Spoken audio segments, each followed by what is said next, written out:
তিন দফা দাবি আদায়ে আগামীকাল থেকে সারা দেশের সব বেসরকারি এমপিওভুক্ত শিক্ষা প্রতিষ্ঠানে অনির্দিষ্টকালের জন্য কর্মবিরতি ঘোষণা করেছে এমপিওভুক্ত শিক্ষা জাতীয়করণ জোট। দুপুরে প্রেস ক্লাবের সামনে আন্দোলনরত শিক্ষকদের উপর সাউন্ড গ্রেনেড, জলকামান ও লাঠিচার্জ করে পুলিশ।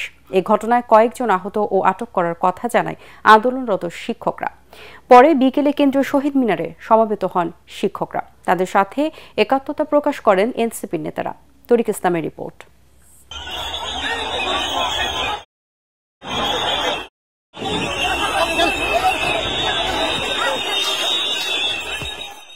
দুপুরে রাজধানীর প্রেস ক্লাবের সামনে আন্দোলনরত শিক্ষকদের উপর সাউন্ড গ্রেনেড, জলকামান ও লাঠিচার্জ চালায় পুলিশ।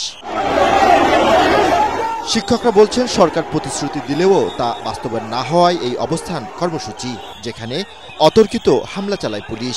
এই সরকারের অর্থ উপদেষ্টা এবং শিক্ষা উপদেষ্টার প্রতিশ্রুতি বাস্তবায়নের জন্য আমরা এখানে পুলিশ প্রশাসন শিক্ষকদের উপর যে ন্যাক্কারজনক ঘটনা করলো। পুলিশের রমনা বিভাগের উপকমিশনার জানান, জনভোগান্তি কমানো ও যান চলাচল স্বাভাবিক রাখতেই শিক্ষকদের ছত্রভঙ্গ করে পুলিশ। সাউন্ড গ্রেনেড কয়টা মারছি যেন ওরা ভয় পায়, যেন দূরেও মারছি, ভয় পাইলে তারা যেন আস্তে আস্তে তারা ভয় পেয়ে চলে যাবে, ডিসপার্স হয়ে যাবে।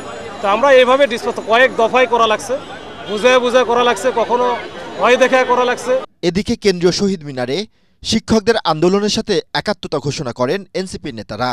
আপনাদের সকলকে আপনাদের দাবিতে অবিচল থাকার অনুরোধ করছি। এই রাস্তার মধ্যে শিক্ষকদেরকে যেভাবে পিটানো হয়েছে, এটা কোনো সভ্য রাষ্ট্রীয় চরিত্র হতে পারে না।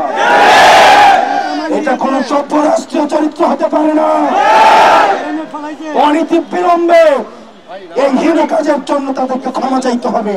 সোমবার থেকে দাবি আদায় না হওয়া পর্যন্ত এমপিওভুক্ত সকল শিক্ষা প্রতিষ্ঠানে কর্মবিরতির ঘোষণা দেন শিক্ষক নেতারা।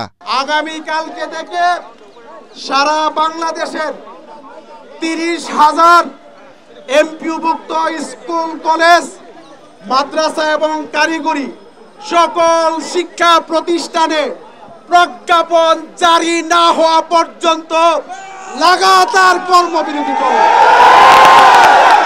তরিক ইসলাম, এটিএন বাংলা, ঢাকা।